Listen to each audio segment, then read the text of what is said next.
Y la opinión de los protagonistas. Opinión y noticia, el periodismo para todos, que es posible con la independencia y ética del comunicador. En Sucesos, las noticias y las voces de quienes las hicieron o son parte de ellas. Lo del país y del mundo, política y economía, lo social y del arte, el deporte, lo que usted espera saber cada semana. Opinión y noticia, porque interpretar y hacer entender lo que sucede es la razón de ser del periodismo. Con la conducción de Félix Narváez, empezamos.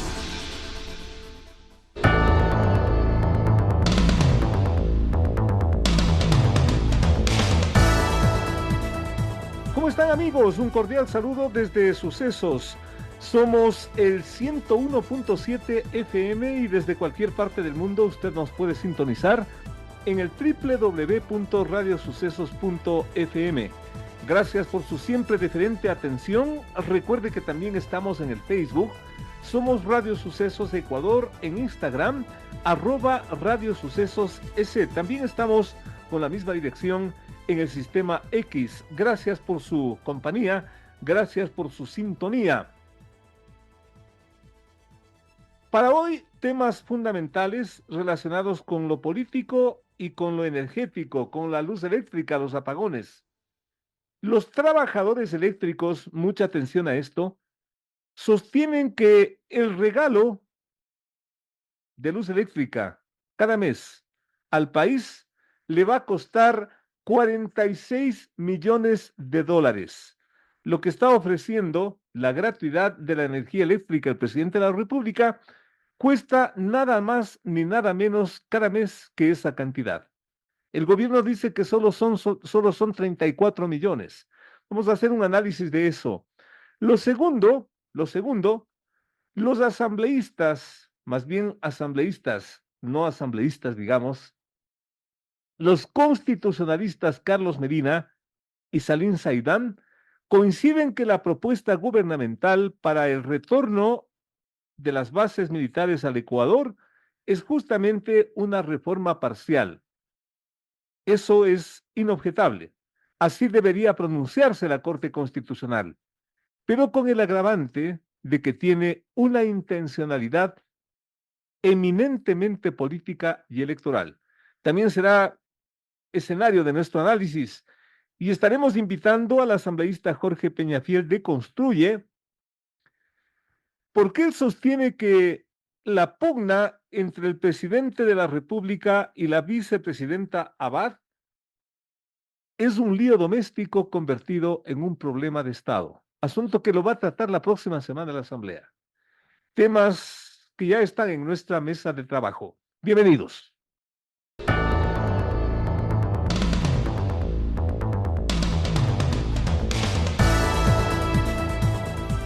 Caótico fue el retorno del fluido eléctrico tras el primer apagón nacional de luz, dispuesto oficialmente para un mantenimiento técnico del sistema eléctrico del Ecuador dentro de la peor crisis de los últimos 61 años, según argumento oficial. Caótico porque vino después de 2 horas, después de 5 horas, 4 horas, y la gente se pregunta por qué. Lo cierto es que volvimos a la normalidad hasta la próxima semana, que volverá la anormalidad, porque viene la segunda sección, la segunda parte, la segunda dimensión del racionamiento que será durante prácticamente toda la semana. Pero hasta llegar a eso, en las últimas horas, acaban de pasar acontecimientos que agravan la preocupación. Colombia resolvió reducir al mínimo la venta de energía eléctrica al Ecuador. ¿Por qué? Porque allá también están pasando una sequía muy fuerte y lo que dicen es que lo primero son los colombianos y segundo las ventas. Una situación que hasta se la podría entender en la dimensión que la expresa Colombia. Mientras tanto, y tras larga reunión de las últimas horas asimismo, el COE Nacional declara en alerta roja a 14 de las 24 provincias del país, justamente por el problema de la sequía y por el problema de las inundaciones que de alguna forma tienen cierta relación. Lo cierto es que la dimensión de la crisis hidroeléctrica, de la crisis eléctrica del país, nos ubica en qué situación. ¿Inminencia de una jornada larga de apagones? ¿O es que estamos alarmados por gusto, como dice el pueblo? Es la pregunta con la que estamos saludando a Gabriel García. Él es el secretario nacional de los trabajadores eléctricos de energía eléctrica y también petroleros del país. Gabriel, por favor, ¿en qué momento de la situación estamos y lo que se viene, en qué medida puede ser más grave de lo que ya estamos pasando? Un gusto saludarlo, bienvenido, lo escuchamos, lo vemos, adelante. Félix, un gusto igualmente saludarlo, un saludo fraterno para todos los que nos escuchan y quienes nos observan también. Muy amable.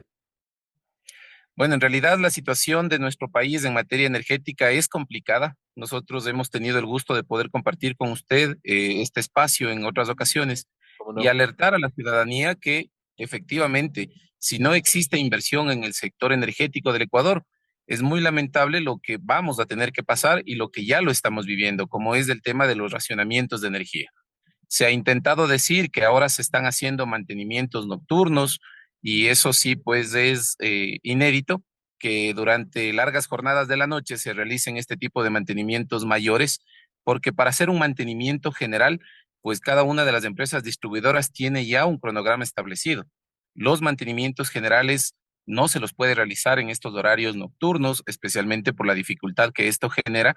Lo que podemos ver y lo que hemos podido nosotros constatar es de que sí, por ahí se hizo un poco de cambio de conductores, de conectores, una limpieza de seccionadores, disyuntores, el tema de transformadores de corriente, transformadores de potencia, pero es lamentable que el gobierno, volvemos a insistir como trabajadores y sobre todo como ciudadanía, no nos diga la verdad. Exigimos al gobierno que nos diga a los ecuatorianos qué es lo que está pasando en el sector y que nos entreguen los cronogramas de desconexión. No podemos seguir nosotros alargando el proceso de la suspensión de energía porque las consecuencias cada vez van a ser más graves. Si es que no tenemos nosotros nueva generación en el país, los cortes de energía tienen que ser inminentes y por periodos mucho más largos. Si es que lo que se dio, digamos, en este primer gran apagón es lo que usted nos está comentando, como que nos están preparando el ambiente, el ánimo para lo peor que vendrá. ¿Qué podría ser lo peor, estimado eh, conocedor de esta materia, por favor? Bueno, lo peor es de que nos empiecen a decirnos, estos son los horarios en los cuales ustedes van a tener energía, porque ya no podríamos hablar de cuáles serán las horas en las que nosotros nos quedaremos sin fluido eléctrico, sino tendríamos que empezar a decir, estas serán las horas en las que ustedes sí van a poder tener electricidad, porque el tema energético en el país está muy grave. No es por alarmar a la ciudadanía, no es por generar una polémica, sino es por transparentar los datos. Si nosotros vamos a la cuenta oficial del SENACE, que es el operador nacional de energía en nuestro país, vamos a poder observar que la generación disminuye al punto de que en las mañanas estamos generando un promedio de 2.700 megavatios y el promedio del día fluctúa por los 4.500, 4.600 megavatios diarios. Y esto es preocupante porque nosotros hemos podido observar también en datos publicados que nuestras centrales de generación ya no dan más. No tenemos la suficiente cantidad de agua por el problema de la sequía, pero ahí queremos ser nosotros muy enfáticos. La sequía es algo que la hemos vivido durante toda la historia de nuestro país. En los últimos años se ha venido agudizando, es verdad, por el cambio climático que nosotros tenemos, y se ha adelantado la sequía al mes de septiembre. Esto provoca justamente el estiaje en nuestras centrales de generación y lo que hemos nosotros insistido es de que deben poner a operar al 100% el parque térmico que nosotros lo tenemos. Tenemos instalado más de 2.000 megavatios en nuestras centrales de generación térmica, pero lamentablemente ni el 40% se encuentra operable. Esta decisión de Colombia de vender lo que le sea posible nada más al Ecuador, ¿en qué medida agrava la situación, Gabriel? Nosotros tenemos un faltante de 1.080 megavatios aproximadamente. Colombia nos podía entregar hasta 450 megavatios, a una barcaza estaría entregando 100, por ahí se intenta instalar 140 en tierra y se les pide también a los generadores privados, a la industria, que ingrese con cerca de 300 megavatios. Si sumamos todo, nosotros todavía tenemos un déficit sobre los 350 megavatios de energía. Si Colombia no nos puede entregar los 450, obviamente por soberanía energética, porque entendemos que cada país debe garantizar el fluido eléctrico para sus ciudadanos y después para poderlo exportar, vamos a aumentar la crisis. Esto quiere decir que los horarios de corte tendrán que ser más severos y mucho más horas de desconexión. Ese faltante de 350 megavatios, ahora voy entendiendo y se va aclarando la situación, ¿podría ser solucionado, subsanado con las famosas barcazas que se está comprando a quien sea y al precio que sea, estimado Gabriel? Las barcazas es la medida más rápida que tiene el gobierno para poder salir de este problema. Para nosotros no es la más adecuada porque este gobierno en campaña dijo que en 9 meses ellos solucionarían el problema energético del país.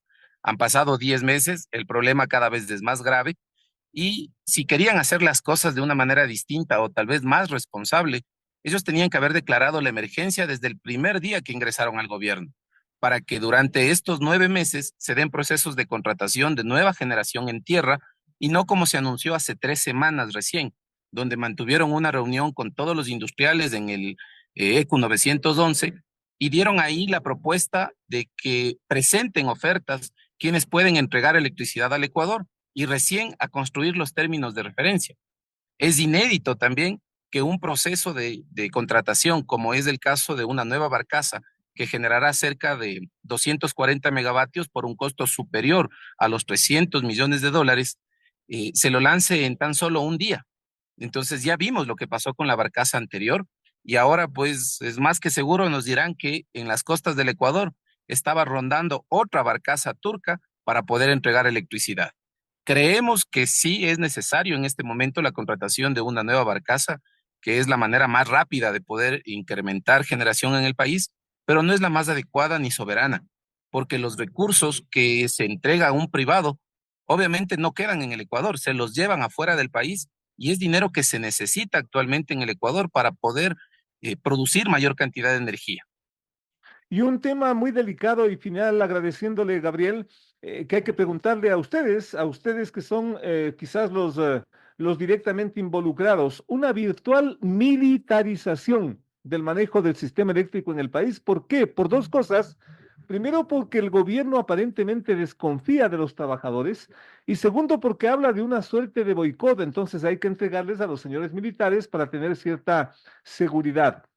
¿Cómo toman ustedes esa desconfianza que también es criticada por ciertos funcionarios que dicen o dan a entender que los trabajadores no saben dónde están parados? La prepotencia de los funcionarios de gobierno simplemente demuestra la inexperiencia que ellos tienen en materia energética. Nosotros podemos decirlo categóricamente que rechazamos las pretensiones del gobierno en responsabilizar a los trabajadores, cuando hemos sido los trabajadores que pese a toda la falta de energía que tiene nuestro país, hemos podido sostener un sistema que pide auxilio desde hace algunos meses atrás. Los trabajadores hemos entregado el contingente necesario y técnico, profesional, de experiencia para poder mantener el sistema eléctrico ecuatoriano. No decimos que en el ejército no puede haber buenos profesionales, también los puede haber, pero zapatero a su zapato.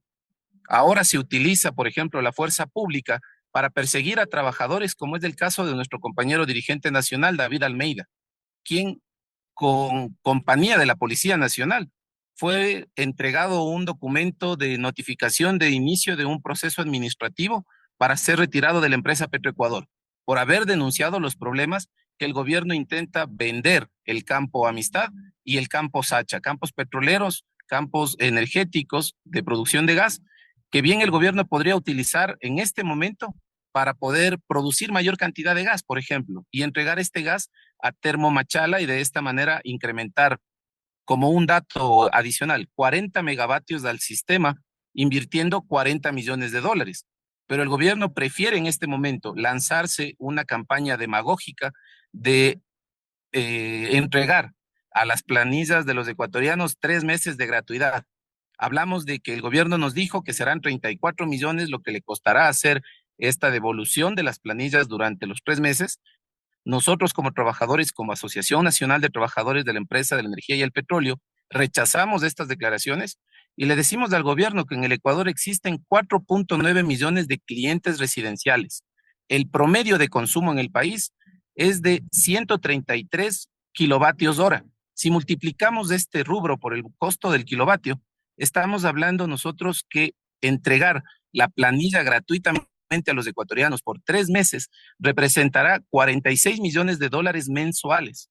Con ese dinero, el gobierno puede implementar automáticamente perforación en el campo Amistad, incrementar la producción de gas y por ende producir mayor cantidad de energía en termoeléctrica Machala.